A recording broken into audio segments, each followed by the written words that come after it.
Hello, Riley here. Another overtop thing. Yeah. Okay, anyways, so let's begin. So, close call, says Lieutenant Jarvis with a smile. Close call indeed, sir. You reply, well done, lads. He adds, I'll have the two of you relieved of duty in 20 minutes. Also, if you're wondering what is going on, I'm not explaining like another 10-minute video. So, if you don't know what's going on, go watch the videos. I'm not here to explain everything. I'm just doing this. Yay. So, no sooner do Lieutenant Jarvis and his men leave your outpost than Kai sits on the fire step and pulls out his pipe. Only a few minutes now till bedtime, he says smugly.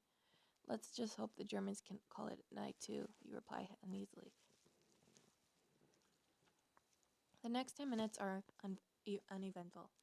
When once again you hear muffled sounds coming from no man's land, you scramble with your rifle and stare in the darkness. You immediately make out human shapes, inching toward you go. Who goes there, you challenge. Flin Flaunt, comes the warnly. The pass waiter must be the men returning from their raid. We got some wounded out here, and a prisoner, says the same voice.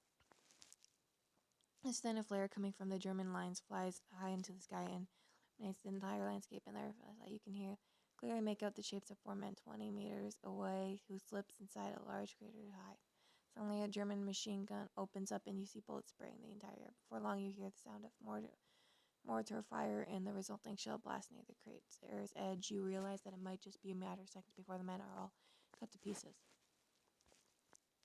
I'm staying inside the trench. I'm sorry, I don't want to die. You think of coming to the aid of the men stuck in no man's land, then hesitate at the moment. Your friend Kai climbs over the parapet and runs towards the Iron Man. It is a brave yet reckless charge, liable to get him killed.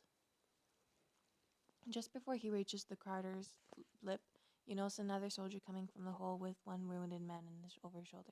The shoulder passes Kai and reaches your position in less than 15 seconds. You help him lower the wounded man inside the trench, then peer into no man's land to see what has become of your friend. Oops, I went forward.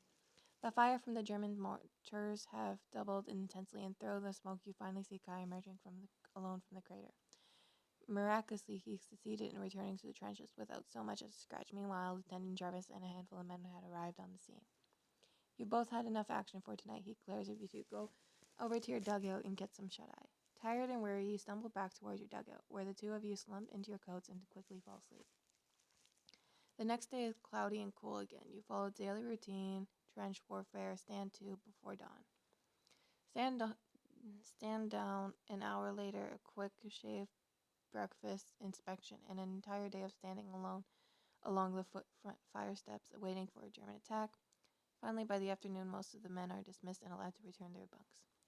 A few minutes later, Lieutenant Jarvis walks into your dugout. I'd like some volunteers to go to trench raid tonight to bring back information or prisoners. I'd like to keep it small, say 3 or 4 men.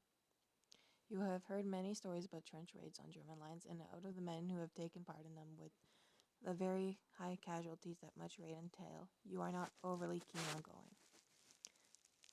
What do I get if I volunteer you ask. 2 weeks rest and maybe a decoration if you bring back something useful, replies Lieutenant Jarvis. 2 weeks rest, a billet in Aris or Archimedes with a friendly French family would surely mean some decent food and a real bed to sleep in.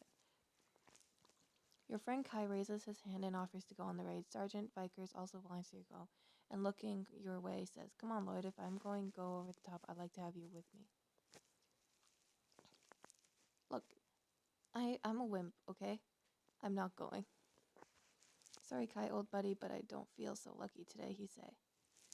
Both Kai and Sergeant Viker stare at you for what seems like an entire thing. Thankfully, Private Thompson and Luke break the silence and volunteer to go on the trench raid with them. Be careful, Kai, you say to your best friend. Don't worry, Lloyd, he replies with wink. I'll be back in time to tuck you into bed. Aww. If anyone, gets that aw thing, I'm gonna, pin your comment. Just saying. Minutes later, Lieutenant Jarvis leaves your dugout with his 4 volunteers. Another soldier, Corporal Dennis, arrives amidst the cheers and much pushing and shoving for Corporal Dennis carries a large bag in which are letters and they're letters. In the trenches, receiving letters often the highlight of a soldier's day. News from home could make a soldier forget the problems, comfort from him in his despair, and bring him a smile to his face. Actually, fun fact, when they were getting the letters, they would be like, there would be people who would read them, and if there was something too detailed about the war, they would like cross it out. So it would be more like, I'm fine, I'm okay, and I miss you, I love you, blah, blah, blah. And it keeps them supporting the war or something like that. I learned that in class. My principal taught me that, actually. Okay, where was I? News from home can make us okay, but a letter could also bring tears to his eyes and remind him of the loved ones left behind. Parcels, however, were different matter, for those were often treated as commonly property. Whatever was inside a parcel was usually shared by all, especially if it was food. Sometimes soldiers would even barter, barter or trade these items with each other. Good news, it seems just so happens that you have received a parcel. You rip open the brown paper wrapping and eagerly score the contents. A letter from home, a pair of socks, and an old newspaper, and a tin of something. Hey, Lloyd, asked Private Butcher. What's in the tin? I don't know, you reply. I haven't opened yet. Well, I got a box about the same size as your tin, says Butcher. Tell you what, I'll trade my box for your tin. Finders keepers. I want the box. Boxes can be fun. You can hide yourself. You think about Butcher's offer for a few seconds and decide to take a chance. After all, you've never received food from the folks back at home. You eagerly open the box, which Butcher has now given you. You stare at the containers. What is it? Yes, both. A fruitcake, you reply. Someone sent you a large fruitcake. Not my fruitcake, says Butcher. It's your fruitcake now. Aww, I got cake. Crackling at your misfortune, Butcher proceeds to open your tin, which you now regret having traded away, yet Butcher's pleasure is short-lived. No sooner does he open the tin that he lets out a shriek. What is it, you ask? It's bully beef, replies Butcher in a horror and dismay.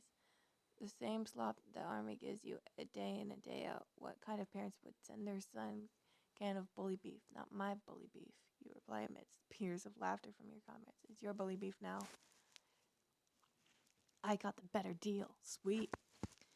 After the letters and partials have been opened and another lonely evening spent on the sentry, do you return to your coat for some much-needed sleep? For the next 4 hours, you sleep poorly, waking up every so often expecting Kai and your comrades to come back from their trench raid, but there is no news of any of them. Kai better not be dead. Sometimes at around 4 in the morning, you are awakened by Lieutenant Jarvis. Come on, wake up, lad, you hear say. Any news from Kai or the others? You stammer. Yeah, all of it is bad. Oh, says the officer. Sergeant Wilkes came back alone half an hour ago. The others were killed in no man's land. I'm sorry, son. We just lost Kai. The news is like a punch in the stomach. There's no time to mourn right now. Says the lieutenant. We found out that the Germans are going to attack in just a few hours. The men are preparing for an assault, but I don't need more to work ASAP. At the mention of the word sap, you immediately regain all of your senses. Indeed, one of the most dangerous tasks of any soldier is that having no dig a tunnel for below the surface of no man's land to replace an explosive charge in the enemy's trenches. You have heard many stories of men below to bits from an enemy mine, or worse, still buried alive as a result of a caved-in tunnel. Well, this is the end. I'll see you all in the next over-the-top video. Oh my gosh.